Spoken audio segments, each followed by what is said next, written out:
오늘 이 아침에 우리 좋은교회에 주시는 하나님의 말씀은 마태복음 20장 말씀입니다.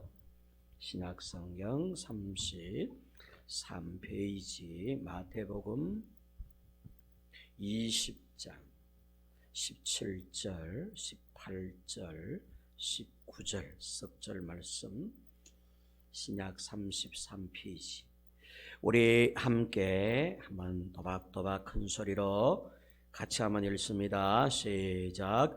예수께서 예루살렘으로 올라가려 하실 때에 12 제자를 따로 데리시고 길에서 이르시되 보라 우리가 예루살렘으로 올라가노니 인자가 대제사장들과 서기관들에게 넘겨지매 그들이 죽이기로 결의하고 이방인들에게 넘겨주어 그를 조롱하며 채찍질하며 십자가에 못 박게 할 것이나 제3일에 살아나리라.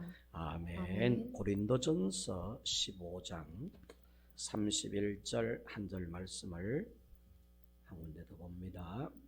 신약 283페이지 고린도전서 15장 31절 우리 함께 읽습니다. 형제들아 내가 그리스도 예수 우리 주 안에서 가진 바 너희에 대한 나의 자랑을 두고 단언하노니 나는 날마다 죽노라. 아멘. 옆에 앉은 분들과 한번 인사하겠습니다. 오늘 또 제 옆에 앉아주셔서 감사합니다. 코로나 잘 견디셔서 감사합니다. 사랑하는 좋은교회 성도 여러분, 여러분들은 어떻습니까? 여러분들의 삶은 매사 진지하십니까? 여러분들의 삶은 매사 진실하신가요? 여러분들의 삶은 매사 후회함이 없습니까?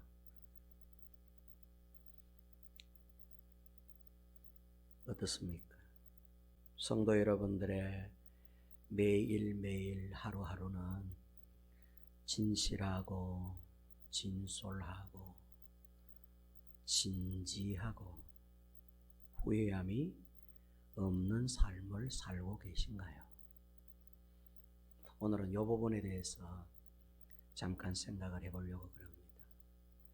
과연 나의 삶은 매사 진지한가? 나의 삶은 매사 진실한가? 나의 삶은 매사 후회함이 없는가? 매사 진지한 삶을 살고 진실한 삶을 살고 후회함이 없는 삶을 살려면 어떻게 해야 될까? 어떻게 하면 내 남은 삶만큼이라도 진지하게 살 수 있을까? 내 남은 여생만큼이라도 진솔하고 진실한 삶을 살 수 있을까? 어떻게 하면 내 남은 여생이라도 후회함이 없는 삶을 살 수가 있을까?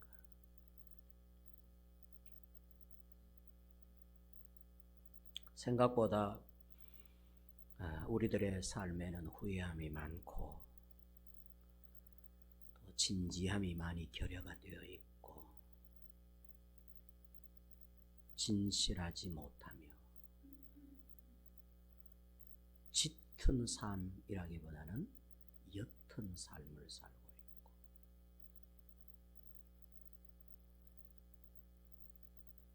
있고 왜 그럴까? 왜 사람들은 늘 살아놓고 후회할까? 왜 사람들은 살아놓고 진실하지 못했다 후회할까? 왜 사람들은 하루하루의 삶, 내게 주어진 시간들을 아끼지 않고 세월을 아껴라. 하나님이 당부에 당부를 하셨음에도 불구하고 우리들의 세월은 늘 진지하지 못하고 후회하는 사람들이 많을까? 1934년 사진을 띄워봤어요. 1934년 누구신지 다 아시죠? 1934년 1월 15일 충남 아산에서 출생하신 이어령 교수님이십니다. 이어령 교수님은 올해 2월 26일 지난달 토요일 날 암투병 끝에 소천하셨습니다. 하늘나라에 하나님의 품에 안기셨어요. 한국 나이로 향년 87세의 일기로 생을 마감했습니다. 이화여대 명예석좌 교수인 그는 한국인이라면 모를 사람이 없는 대학 교수이자 소설가요, 작가요, 저술가요, 사회운동가요, 정치가요, 문학평론가요, 시사평론가 등등 한마디로 만능박사입니다. 가히 이어령 교수님은 한국을 대표하는 우리 시대 최고의 지성이요, 평가받기로는 한민족 5천년 역사에 가장 돋보이는 창조적 인물로 평가받고 칭송받는 주인공이 바로 저 사진에 나와 있는 이어령 교수님이십니다. 이어령 교수님의 강의를 몇 차례 들은 적이 있는데 이어령 교수님의 강의를 가만히 듣고 있으면 현기증이 날 정도입니다. 구라가 섞여 있는 게 아니라면 도대체 한 사람의 박식함이 어느 정도일까? 한 사람이 가질 수 있는 지식의 넓이와 깊이가 어떻게 저만큼에 이를 수 있을까? 나 같은 허접한 머리통 몇백 개를 합쳐도 저 한 분의 그 박식함과 관찰의 수준에 범접할 수 있을까? 생각하다가 어떤 경우에는 절망감에 빠져들곤 하게 만드셨던 장본인이 바로 저기에 계시는 고 이어령 교수님이십니다. 이어령 교수님의 강의를 듣고 있으면 와, 정말로 박식하시다. 아니, 저 나랑 비슷한 머리통인데 저 뇌리에는 도대체 기억력이 얼마나 좋으신지, 어떻게 저렇게 많은 것을 기억하고 계시고 생각하는 수준이 어떻게 저렇게 치밀할까? 요 며칠 전 TV 방송에서 이어령 교수님을 들여다본 프로가 있었습니다. 1시간 반가량 방송을 했었더랬는데 경청을 했습니다. 이어령 교수님께 기자가 묻기를, 선생님은 어떻게 그렇게 박식할 수 있습니까? 어떻게 그렇게 머리에 든 게 많습니까? 그 뜻이죠. 그랬더니 이어령 교수님 저는 초등학교, 중학교 때 내가 배워야 될 선생님 다 돌아가시고 일제시대에 거치면서 초토화된 대한민국 불과 얼마 안 돼요. 6.25가 터지면서 지식인들 다 죽고 우리를 가르쳐야 될 교수님들 다 죽고 배워야 될 우리 때에 우리를 가르치는 자가 없었습니다. 그래서 저는 이를 악물고 제가 배우기로 시작했습니다. 연구하고 자료 찾고 공부하고 그러면서 중학교를 지내고 고등학교를 지내고 대학을 나오고 대학 교수가 되고 박사가 되고 그래서 오늘 이어령이가 된 것입니다. 엄청난 공부를 하셨다는 것입니다. 가르치는 자가 없으니 스스로 터득해야만 되는 이 나라가 완전히 거지 나라가 되었을 때 배워야 되니까 배움에 미쳐서 그렇게 많은 것을 보고 공부하게 되었다.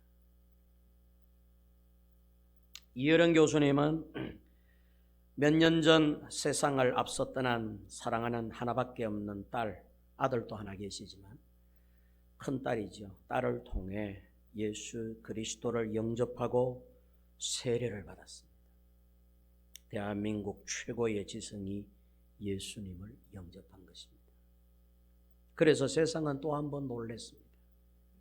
이분의 변화된 제2의 인생에 세상 지식은 놀랐고 세상은 깜짝 놀랐죠. 이어령이가 예수쟁이라니. 그러나 이어령 교수님은 지성에서 영성이라고 하는 예수교 입문 고백서를 세상에 내놓으며 보무도당당하게 나는 예수쟁이다, 예수교 신자임을 공개적으로 표현을 해서 드렸습니다. 이어령 교수님은 안타깝지만은 말년에 암을 앓으셨어요. 암투병을 하셨습니다. 그런데 그 암투병도 참 남달랐어요. 일반 사람들이 하는 암투병이 아닌 아주 독특한 암투병을 하셨습니다. 즉 이어령 교수님은 방사선 치료도 거부하시고 항암 치료도 거부하시고 3개월 혹은 6개월마다 병원에 한 차례씩 가서 건강 체크만 하실 정도로 암과 함께 지냈습니다. 거기다가 이어령 교수님은 공개적으로 암투병이란 용어를 써서는 안 된다. 우리는 암투병을 하는 것이 아니라 암과 함께 살아가는 것이다. 즉 암을 친구라고 표현하시면서 암투병이 아니라 암친병이라고 하는 용어를 만들어 내셨습니다. 암친병, 암친병, 암과 친한 관계라는 거예요. 암과 말년의 친구가 되었어. 암이라고 하는 친구를 사귄다는 것이. 그래서 암을 알아보기도 하고 암을 겪어보기도 하고 이 친구인 암의 이 정도가 어느 정도인가 느껴보기도 하고 암을 원수처럼 대하는 대신에 암이라고 하는 병을 좀 촘촘히 관찰하면서 그 암을 그의 인생 마지막 친구로 맞아들이며 암과 함께 친근하게 투병 생활을 하신 아주 독특한 삶을 사셨습니다. 이어령 교수님은 소천하기 전에 인터뷰에서 이렇게 우리들에게 마지막 말을 남겼습니다. 우리가 항상 죽음을 의식할 때 비로소 우리들의 삶은 진실해지고 진지하여지며 진솔하여지고 농밀해진다. 다시 말해서 메멘토 모리. 화면을 바꿔보세요. 메멘토 모리.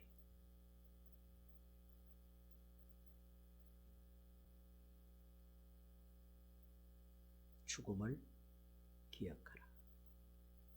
한번 따라할까요? 메멘토 모리. 이 말 들어보셨죠? 메멘토 모리라는 말을 한 번쯤은 들어보셨을 겁니다. 죽음을 기억하라 혹은 죽음을 가까이 하라. 죽음을 의식하라 라고 하는 뜻입니다. 메멘토 모리. 항상 죽음을 기억할 때 우리는 농밀한 삶을 살 수. 이 농밀하다는 것은 진지한 삶, 진실한 삶, 후회함이 없는 삶을 살 수가 있다라고 하는 마지막 유언을 이 시대 앞에 남기고 소천을 하셨습니다. 이어령 교수님의 말을 직접 인용하면 사람을 만날 때에도 저 사람을 내일 또 만날 수 있다, 모레도 만날 수 있다라고 생각하면 그 삶은 농밀해질 수 없다. 오히려 저 사람을 오늘 마지막 보는 것이다. 내가 만난 지금 이 사람은 오늘 마지막 만남의 사람이다 라고 항상 죽는다라고 하는 의식을 가질 때에 삶은 진지해지고 그 사람과의 대화도 진지해질 수 있다. 그런 뜻입니다. 계절이 바뀌고 눈이 내리면 내년에는 저 눈을 또 볼 수 있을까? 저 아름답고 예쁜 밖에 피어있는 저런 봄꽃, 벚꽃을 내년에 또 볼 수 있을까? 그럴 때 비로소 꽃이 보이기 시작하고 금방 녹아 없어질 눈들이 우리 가슴 속에 파고드는 것입니다. 넌 암이야. 너에게는 내일이 없어. 너에게는 오늘이 전부야 라고 하는 죽음에 대한 의식을 하게 될 때 비로소 역설적으로 가장 진지한 삶을 살 수 있고 가장 진솔한 삶을, 가장 농밀한 삶을 살 수 있다라고 하는 말씀입니다. 이혜령 교수님은 약 7년 전 앞서 소천한 당신의 딸 이민아 목사를 회상하면서 암이라는 말을 듣고 우리 딸은 조금도 당황하지 않았습니다. 의사는 수술하면 1년, 안 하면 석 달이라고 경고했습니다. 그때 내 사랑하는 딸은 웃었습니다. 석 달이나 1년이나 라고 하면서 수술 없이 암을 견뎠습니다. 그러니까 오히려 딸을 진단했던 의사가 당황하더라고요. 그게 무슨 큰 돌을 닦아서가 아니라 애초부터 삶과 죽음은 함께 공존하는 것인데 죽음을 마치 별개의 세상처럼 진단하는 의사를 두고 비웃더라는 것입니다. 사랑하는 딸에게.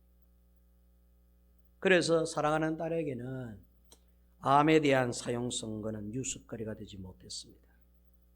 딸은 오히려 죽음의 사형선고를 받고 난 후 책을 2권이나 썼고 마지막 숨을 거두는 순간까지 강단에서 설교를 했습니다. 하나님의 말씀을 전했습니다. 딸에게는 죽음보다 더 높고 더 큰 비전이 그에게 있었던 것입니다. 그런 비전이 암을, 죽음을 뛰어넘게 한 것이죠. 나에게도 과연 죽음이 두렵지 않을 만큼의 비전이 있을까? 그것이 사실은 가장 두렵습니다. 죽는다는 것은 당연한 것이라고 받아들일 수 있겠는데 죽은 다음에 나의 영원한 세계의 삶에 대한 비전이 없다면 그것은 정말로 두려운 일입니다. 다행히 제게는 사랑하는 딸로부터 그 비전을 얻었습니다. 그러므로 저는 암을 친병이라고 여깁니다. 암으로 내가 숨은 거두겠지만 내 삶은 주 안에서 영원히 지속될 것입니다. 이혜령 교수님의 마지막 가신 삶을 다시 한번 돌아보고 설교를 준비하는데 저는 한참을 서재에서 멍하니 앉아 있었습니다. 메멘토 모리라고 하는 단어를 찾아보니까 메멘토 모리는 어디에서 발생한 말이냐? 옛날 로마 시대 전쟁에 출정했던 장군이 승리를 거둔 후 포로들을 이끌고 전쟁에서 승리를 거두었으니까 적들의 포로들을 잡아가지고 개선장군이 되어서 시내로 들어올 때에 노예들을 시켜서 행렬의 맨 뒤에서 이렇게 소리를 치게 했다는 것입니다. 모든 사람이 다 들을 수 있도록 왕도 듣고 시에 있는 모든 시민들, 국민들도 듣고 병사들도 듣고 개선장군처럼 희희낙낙하는 장군들도 듣고 노예들도 들을 수 있도록 메멘토 모리, 메멘토 모리, 메멘토 모리라고 큰 소리를 외치게 했다는 것입니다. 즉 교만하지 마라, 거만하지 마라. 내일 너는 죽는다. 오늘은 살았지만 내일은 네가 죽는다. 죽는다는 것을 항상 기억하고 잊지 마라. 죽음은 늘 우리 곁에 있고 우리 가까이에 있다. 죽음을 항상 기억하라. 메멘토 모리, 메멘토 모리. 그것이 유래가 되어 이 메멘토 모리라고 하는 단어가 생긴 것입니다. 죽음을 기억할 때 삶은 더욱 농밀해진다는 암과 친병으로 사셨던 이혜령 교수님의 이 마지막 유언의 말이 사실 오늘 이 아침 저와 여러분들이 꼭 기억하고 또 기억해야 될 말인 줄로 믿으시기 바랍니다. 한번 따라합니다. 메멘토 모리. 이 의식을 하지 못하면 우리의 삶은 늘 후회하는 삶이 될 것이고 진지하지도 못할 것입니다. 진실하지도 못할 것입니다. 그러나 죽음을 항상 기억하며 사는 사람은 농담할 새가 없습니다. 장난칠 새가 없습니다. 죽음을 항상 의식하고 사는 사람은 매 시간 매 순간순간이 진실하고 진솔하며 진한 농밀한 삶을 살 수 있게 될 줄로 믿습니다. 요즘 흔히들 건강백세라고들 말들을 많이 합니다. 그런 말을 듣노라면 나도 끄떡없이 그 100세까지는 살 수 있으려니 자만심에 빠져 살아온 것이 사실입니다. 나는 안 죽는다고 생각을 했던 것이죠. 장례식을 치르는데 장례식에 참가한 사람들 다 부죽음 내고 다 하지만 자신은 죽을 거라고 생각하지는 않습니다. 언젠가는 바로 자기 자신이 저 영정사진이 되어 죽음의 주인공이 될 텐데도 정작 부죽음을 던지는 사람들은 장례식에서 장송곡을 부르면서도 자신은 저 죽음과는 무관하다고 생각을 하니 장례식이 끝나면서 나가면서 술판이 벌어지고 나가면서 후회하는 사람들을 또한 지속해 살아가는 것이죠. 왜? 죽음이라고 하는 의식이 없기 때문에. 죽는다라고 하는 이 의식을 하지 못하기 때문에 메멘토 모리 이 기억을 하지 못하기 때문에 사람들은 쉽게 자기의 남은 인생 시간들을 허비하면서 살아가는 것입니다. 제가 이 나이가 되도록 조금 외람된 말씀이지만 사실 너무 무식하게 살아온 것입니다. 너무 무식하게 살아온 것입니다. 적당하게 평안히 감사니 정의니 사랑이니 애매모호한 말들을 내 삶의 형용사로 도입하는데 그런데 숙달이 되어 정작 메멘토 모리의 의식 없이 죽음을 실종한 삶을 살아왔는지도 모르겠습니다. 제가 이 말씀을 준비하면서 제 자신을 많이 좀 돌아보게 되었어요. 특히 이번에 제가 또 코로나에 한 달 전에 걸렸습니다. 그래서 코로나 확진을 받고 거의 2주간 격리를 했었습니다. 코로나가 처음 왔을 때 목이 꽉 잠겨가지고 말이 한마디도 나오질 않았어요. 거기다가 기침에 이제 오한까지 들었습니다. 열은 안 나는데 이게 목이 꽉 잠겨가지고 결국 그 코로나로 인해서 폐까지 약간 이렇게 타격을 입었습니다. 그러면서 이제 병원에서 치료를 받는데 당장 목사님 입원을 하셔야 됩니다. 요즘 코로나의 영향력은 대단합니다. 사실은 정부가 더 이상 코로나에 대해서 대책을 세울 수가 없고 코로나를 감당할 수가 없으니까 15일 격리에서 7일 격리로 그리고는 국민들에게 이제는 네 생명은 네가 알아서 해라 이렇게 처신한 것입니다. 코로나가 끝난 것이 아니라 코로나는 지금 또 설치되고 있으며 조금 전에 장로님 기도하신 것처럼 오미크론의 스텔스 오미크론까지 발생이 되어 우리들의 호흡을 위협하고 있습니다. 병상이 없어서 입원할 수가 없겠죠. 그래서 제가 선생님 말씀을 듣고 양산 부산대병원을 쫓아갔습니다. 양산 부산대병원 응급실에 간 게 오후 5시. 들어가니 입원할 수 없습니다라고 하는 선생님, 간호사들의 어떤 이제 이렇게 길을 막더라고요. 왜 그러냐 했더니 병상이 없습니다. 어떻게 하면 좋겠습니까? 예전 같으면 코로나 이전 시대 같으면 폐기가 있다, 폐렴기가 있다 이렇게 판정이 되면 무조건 입원을 시킵니다. 당장에 입원하세요. 그리고 입원해가지고 닌게로 맞고 병원에서 일주일이든 2주일이든 요양을 하고 나와야 됩니다. 그런데 지금은 병상이 양산 부산대병원 저 큰 병원도 병상이 없어서 제가 어떻게 했는 줄 알아요? 바깥에서 조그마한 전기 난로불 하나 쬐면서 14시간을 기다렸습니다. 간호사가 와서 최소한 12시간 이상은 기다리셔야 진료를 받을 수 있습니다. 기다릴 수 있으면 기다리시고 가실 때면 가십시오. 그러더라고요. 기다렸습니다.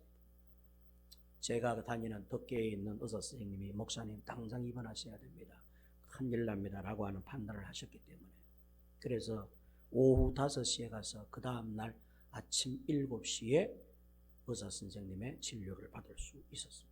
응급실에 들어가서 1인 격리실에 들어가 약 2시간 동안 혈액검사로부터 시작해서 심장검사, 엑스레이 다 검사를 다 했습니다.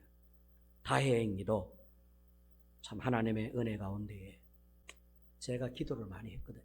하나님, 절대로 의사 선생님들이 염려하는 것처럼 일이 진행돼서는 안 됩니다.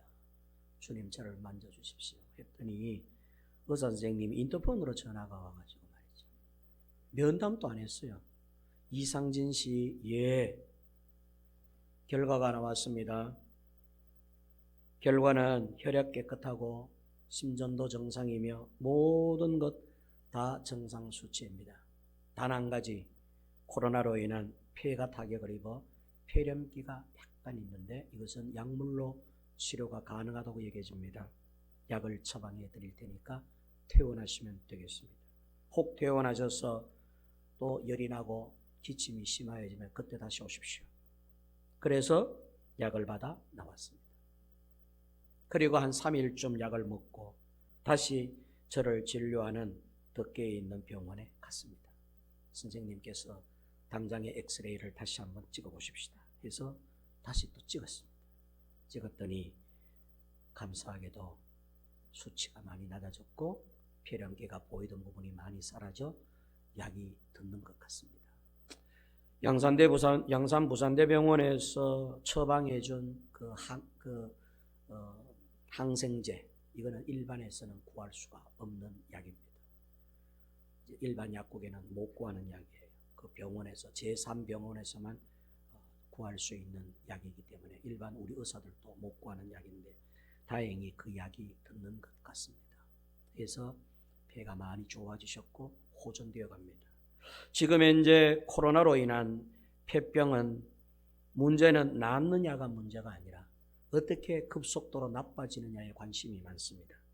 왜냐하면 코로나에 대한 정보가 저희들에게도 없기 때문입니다. 코로나에 맞는 약을 뭘 처방해야 되는지, 어떤 약을 먹어야 되는지에 대한 데이터가 없다는 거예요. 그래서 제3병동에서도 제게 뭐 이런 주사도 한 대 놓고 저런 주사도 한 대 놓고 막 놓더라고요. 내가 이게 도대체 무슨 주사냐, 무슨 약이냐 내가 간호사에게 꼼꼼하게 물어봤습니다. 그랬더니 막 얼버무려서 자기들도 모르는 것 같아요. 그냥 이거는 뭐 코로나 무슨 뭐 항생 주사입니다 하고 놓더라고요. 그런 애가 그러면 이 코로나 폐병을 끼가 있어서 왔는데 여기에 맞는 약이 정확하게 없냐 하니까 말을 못하더라고요. 여러분 현재 대한민국 의학계, 의술계가 그런 수준입니다. 그런데 우리가 코로나를 너무 쉽게 생각을 하는 거죠.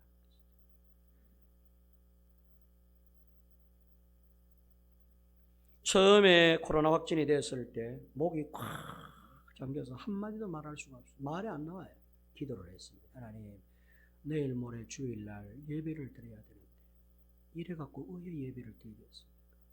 제 목이라도 목소리라도 나오게 해주세요. 이틀 간절히 기도했더니 세상에 금요일날 저녁부터 목이 깨끗해지더니 토요일날은 거의 제가 이 수준 정도까지 되었습니다. 그게 바로 지난 주일날 우리 교회 여러분들 한 분도 못 오시게 하고 저 혼자서 여기서 방송해서 여러분에게 유튜브 예배를 드리게 한 적이 있었습니다. 바로 그 주일날 제 목은 상태가 굉장히 좋아졌어요. 그게 여러분 목요일 날부터 꽉 잠겼으니까 목과 수요일부터 그랬으니까 목금 간절히 기도했더니 진짜 하나님께서 이 목을 깨끗하게 해주셔가지고 그날 예배 인도하는데 약간 기침은 조금 났지만은 지장 없이 예배를 인도해서 그러고 나서 이제 제가 부산 양산대병원에 가서 치료를 받고 이렇게 해서 지금은 이렇게 좋아졌어요. 그래서 제가 이번에 이 코로나를 겪으면서 저 메멘토 몰이라고 하는 저 말을 한 번도 저는 깊이 생각할 기회를 가졌습니다. 죽는다는 것을 기억해야 진지한 삶을 살 수가 있겠구나. 그래서 제가 이제 성경을 찾아봤어요. 그게 바로 오늘 저와 여러분들이 함께 읽은 성경 말씀입니다. 마태복음 20장의 말씀은 예수님의 말씀이고 고린도전서 15장의 말씀은 사도 바울의 말씀입니다. 이 말씀의 주제는 뭐냐면 여러분은 어떻게 생각하십니까? 예수님의 저기 화면에 33 플러스 3은 제로라고 되어 있죠. 저거는 산수로서는 말도 안 되는 사수, 틀린 답이지 않습니까? 근데 저거는 제가 이 성경을 보면서 메멘토 모리를 묵상하는 가운데 하나님께서 예수님의 삶을 생각하는데 저 어떤 단어를 생각나게 해주셨어요. 33은 예수님의 33년 생애를 말하는 것입니다. 근데 문제는 3입니다. 저 3이 뭐냐 할 때 예수님의 삶은 세 등분으로 의식화할 수 있다는 거예요. 세 개의 의식화가 예수님의 삶 33년 동안에 있었다는 삶입니다. 첫째는 뭐냐? 농밀한 삶입니다. 진지한 삶. 여러분 한번 생각해 보세요. 예수님의 삶에는 농담이라는 게 없었어요. 예수님의 33년 삶에는 건성으로 사는 삶이 없었어요. 예수님의 삶에는 단 한 시간, 단 하루라도 흐트러진 삶, 후회하는 삶이 없으셨어요. 예수님의 33년 생에는 그야말로 농밀한 삶, 진지한 삶이었어요. 언제나 진지한 삶이었어요. 예수님이 매일같이 하루를 시작하기 전에 하나님과 기도하면서 하루를 준비했고 하루를 마칠 때에는 늘 하나님께 산에 올라가서 또한 기도하면서 하나님께 보고를 했어요. 이걸 33년 살았어요. 33년 동안의 예수님의 삶은 그야말로 진지한 삶, 후회함이 조금도 없는 삶을 사셨더랬습니다. 어떻게 그렇게 사실 수 있었을까?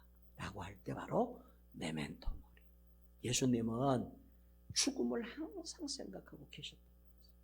그게 마태복음 20장 17절, 18절, 19절에 나오는데 이 말씀은 예수님이 이제 평상시에 제자들과 함께 이렇게 나누는 대화입니다.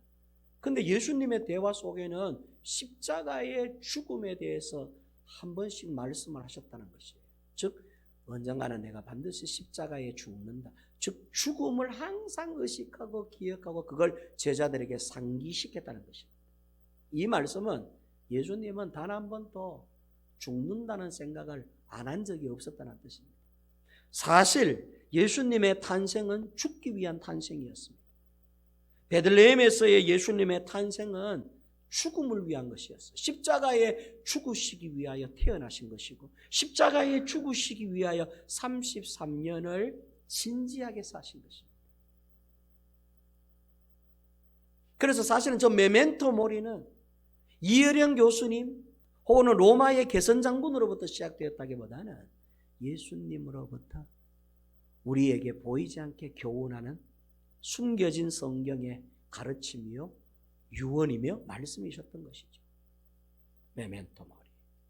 항상 죽음을 염두에 두고 살아라. 항상 죽음을 생각하라. 항상 죽음은 네 가까이에 있다. 우리 그 코로나 진단했던 선생님 말씀이 목사님 내가 이렇게 물었어요. 선생님 어느 만큼 호전되었습니까? 물었더니 목사님 호전된 걸 보고자 하는 것이 아니라 어느 만큼 나빠졌는가를 보고자 하는 것입니다. 왜요? 코로나 폐렴은 하루아침에 죽는 것입니다. 얼마 전에 제주도에서 한 대학 청년이 코로나에 완쾌됐다고 큰 소리 치면서 좋아했지요. 이틀 뒤에 죽었습니다. 원인은 코로나 폐병입니다. 이 코로나균은 나쁘게 한다면 하루아침에 나쁘게 해서 숨통을 쪼아서 중환자실 환자로 만든다는 것이죠. 그걸 염려한다는 것입니다. 호전되는 데는 2주 이상 걸린다는 거예요. 2주, 3주간 지켜봐야 점점점 좋아지는 것을 나빠지기 시작하면 한순간에 나빠져서 생명의 위협을 주는 것입니다. 그래서 장기침이 남아있는 사람들, 코로나를 겪고 나서도 아직까지도 장기침 하시는 분들 절대로 몸을 무리해서는 안 되고 안정을 취해야 됩니다. 계속해서 몸 관리를 해야 되고 수시로 의사 선생님과 면담해서 처방을 받고 엑스레이를 찍어봐야 된다는 것입니다. 이게 코로나의 위험입니다 라고 선생님이 말씀해 주시더라고요. 죽음은 항상 당신 가까이에 있습니다. 그럴 때에 우리의 삶은 주 앞에 진지하여지고 진솔하여지며 정직하여지고 짙은 진한 삶을 살 수 있게 되는 줄로 믿습니다. 그래서 예수님의 삶 33년은 세 가지 의식, 하나는 진지한 삶의 의식, 또 하나는 죽음에 대한 의식, 세 번째는 부활에 대한 의식이셨습니다. 예수님은 3일 죽고 나서 3일 뒤에 다시 부활한다는 걸 알고 계셨던 분이세요. 그래서 예수님의 삶 33년 안에는 예수님은 늘 이런 의식이 가득했던 것이죠. 내가 비록 십자가에서 이 인류를 위하여 대속물로 죽지만 그러나 3일 뒤에 하나님은 나를 다시금 부활의 생명으로 일으켜 세워주신다. 그러므로 이 꼴을 그 부활을 넘어서면 어떤 비전의 세계에 들어가느냐 할 때 제로, 영원한 세계에 들어가게 되는 것이다. 이여령 교수님은 바로 이 부활에 대한 영원 세계에 대한 비전을 사랑하는 딸 이미라 목사님으로부터 얻게 된 것이죠. 그래서 이 암이 두렵지가 않았던 것입니다. 암과 마지막에 몇 해 안 되지만 친구로 지낼 수 있었던 이유는 죽음 너머에 다시 나를 영생케 하시고 다시 나를 거두실 하나님의 그 영원한 손길을 믿으셨기 때문에 죽음이 두렵지가 않았고 마지막까지 진지하고 진솔한 삶을 살 수가 있으셨다는 것이죠. 요 며칠 전에 이여령 선생님에 대한 TV를 방송했다고 말씀드렸죠. 그 부인이 나오셔서 마지막 이여령 선생님의 죽음의 모습을 이야기하는데 제 양반이 죽기 전에 얼마나 내게 심부름을 많이 시키는지. 뭐 어떤 심부름입니까? 책상에 의자에 딱 앉아가지고 이여령 교수님의 책상 위에 여러분 컴퓨터가 한 6대쯤 되더라고요. 그것도 크다란 컴퓨터가 1대, 2대, 3대, 4대, 5대, 6대, 한 7대쯤 되는 것 같아요. 빙 둘러가면서 전부 다 컴퓨터예요. 당신 서재의 책상에 컴퓨터가. 그러면서 이쪽 편으로 앉아가지고 뭐 작업하라고 또 이쪽에다 또 작업하라고 좀 작업하라고. 이번 한날은 돌아가시기 바로 하루 전인가 이틀 전에 자기를 부르더래. 부인이 가보니까 여보 여기에 있는 책을 저쪽 편으로 좀 옮겨주세요. 왜요? 저기에 가야 어울릴 것 같습니다. 그래서 부인이 또 그 책을 저래요. 여기 있는 책은 저 앞에 있는 책꽂이에다가 좀 꼽아주시오. 거기에 있는 책은 또 오른쪽으로 좀 옮겨주시오. 무슨 이사하듯이 돌아가시기 전에 책 정리를 했다는 거죠. 책상에 앉아서 의자에 앉아서 가만보니 책이 안 어울리더라는 거예요. 사회면이면 사회면, 정치면이면 정치면, 종교면 종 이렇게 모여야 되는데 막 뒤죽박죽 섞여 있으니까 그걸 일일이 다 빼가지고 다 바르더라는 것이죠. 한마디로 이야기하면 소홀한 삶을 살지 않고 숨 거두시는 순간까지 당신의 어떤 은사에 당신의 어떤 그 달란트에 최선을 다했다는 이야기. 마지막 병상에서 돌아가시는데 여러분 알고 계십니까? 이여령 교수님은 눈 뜨고 죽었다는 사실을. 마지막 아들이 지켜보는데 아버지가 위를 한참을 쳐다보시더라고요. 어느 한 곳을 계속해서 숨을 쉬시면서 주시하는데 눈도 깜빡 안 거리고 가만히 마치 하늘나라의 하나님을 쳐다보듯이 한참을 쳐다보시다가 그냥 그렇게 돌아가신 거예요. 그래서 눈 뜨고 돌아가신 거예요. 눈을 감고 돌아가신 게 아니고 끝까지 하늘을 주시하면서 돌아가셨다. 제가 그 이야기 듣고 참 감동을 받았어요. 야, 참 대단하신 분이시다. 사도 바울의 삶은 어땠을 것 같습니까? 고린도전서 15장 31절 우리 한번 읽어볼까요? 우리 한번 읽고 말씀을 마무리하겠습니다. 자, 여러분의 성경 우리 한번 읽어볼까요? 고린도전서 15장 31절 다 같이 읽습니다. 제가 물 한 모금 먹을게요. 다 읽습니다. 시작. 형제들아, 내가 그리스도 예수 우리 주 안에서 가진 바 너희에 대한 나의 자랑을 두고 단언하노니 나는 날마다 죽노라. 이 말씀을 제가 세번역으로 한번 읽어드릴게요. 세번역 성경으로는 이렇게 기록이 되어 있습니다. 형제자매 여러분, 나는 감히 단언합니다. 나는 날마다 죽습니다. 이것은 우리 주 예수 그리스도께서 여러분에게 행하신 그 십자가의 일로 내가 여러분을 자랑스럽게 여기는 만큼이나 확실한 것입니다. 날마다 죽는다는 의식을 갖고 산다는 게 확실하다는 것입니다. 바울은 나는 날마다 죽는다는 생각을 하고 살아갑니다. 이건 하나님이 보증하시듯이 확실한 나의 신앙이며 의식이며 나의 행동입니다 라고 하는 것입니다. 날마다 죽노라. 나는 매 순간 죽는다. 오늘 죽을 수 있다. 잠시 후에 나는 죽을 수 있다라고 하는 이 죽음에 대한 의식을 한 번도 잊어버린 적이 없다는 것입니다. 그래서 사도 바울은 복음을 만난 이후, 예수님을 영접한 이후 그의 삶에는 농담이 없고 사치스러운 삶이 없고 시시한 삶이 없고 사도 바울의 삶은 진지하며 농밀한 삶이 되었던 것이죠. 결론적으로 저와 여러분들은 설교 전에 질문을 드렸다시피 그럼 우리들은 어떻게 진지한 삶, 내 남은 여생만큼이라도 지금은 막 그렇게 살았더라도 이제부터라도 내 남은 여생 가운데 나의 삶을 어떻게 진지하게 진솔하게 하나님 앞에 후회함이 없는 삶을 살 수가 있을까라고 할 때 답은 분명합니다. 메멘토 모리.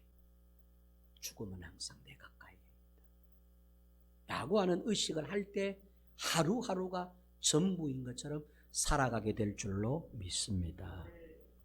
우리들의 인생이 호시절 플러스 알파가 되기 위해서라면 죽음을 항상 가까이 하라라고 하는 이 메멘토 모리라고 하는 의식을 여러분의 인생, 우리 인생 중심부에 끼워 넣을 때 이제는 우리 삶, 우리 인생의 중심에 메멘토 모리라고 하는 이 단어가 늘 의식이 되고 기억이 나고 내 입에서 맴돌 때에 그럴 때에 우리는 저 밖에 나가서 오늘 활짝 피어있는 벚꽃을 보면서도 웃을 수가 있고 오늘 내게 주어진 내게 이 또 하루의 삶을 선물해 준 하나님께 감사할 수 있고 나의 남은 오후 시간 이번 한 주간의 삶도 여유로운 삶을 살게 되지 않겠습니까? 오늘 이 아침에 메멘토 모리 죽음은 항상 내 가까이에 있다 라고 하는 의식으로 다시 한번 우리들의 삶을 재검토하고 정비해서 진지하고 이여령 선생님처럼 농밀한 예수님처럼 사도 바울처럼 농밀한 삶을 살아가는 저와 여러분들 다 되시기를 주님의 이름으로 축원합니다. 은혜로우신 하나님 아버지 저희들에게도 메멘토 모리의 의식들을 주시옵소서. 죽음은 항상 네 가까이에 있다. 예수님도 늘 이 의식으로 사셨습니다. 예수님은 죽음을 늘 의식하며 사셨고 부활을 의식하며 사셨습니다. 그래서 예수님의 삶에는 진지한 삶 33년이 주어지셨습니다. 예수님은 그 의식 가운데 부활하셔서 영생에 이르셨습니다. 사도 바울도 나는 날마다 죽는다. 날마다 죽는 의식으로 살아간다. 이건 확실하다라고 고백을 합니다. 그러기에 바울의 삶에도 늘 농밀하고 진지한 삶이 그에게 후회함이 없는 삶이 그에게 있었습니다. 이여령 선생님도 죽음을 생각하다 보니 우리의 삶에는 흐트러진 삶이 없고 시간이 아깝고 세월이 아깝고 내게 주어진 그 시간을 아낌없이 살 수 있었습니다. 우리들에게도 메멘토 모리의 이 의식이 있을 때에 후회 없는 삶, 아낌없는 우리의 시간들을 진지하고 농밀하게 살게 될 줄로 믿습니다. 그렇게 살아가는 좋은 교회 모든 성도들 되게 하여 주옵소서. 예수님의 이름으로 기도하옵나이다. 아멘.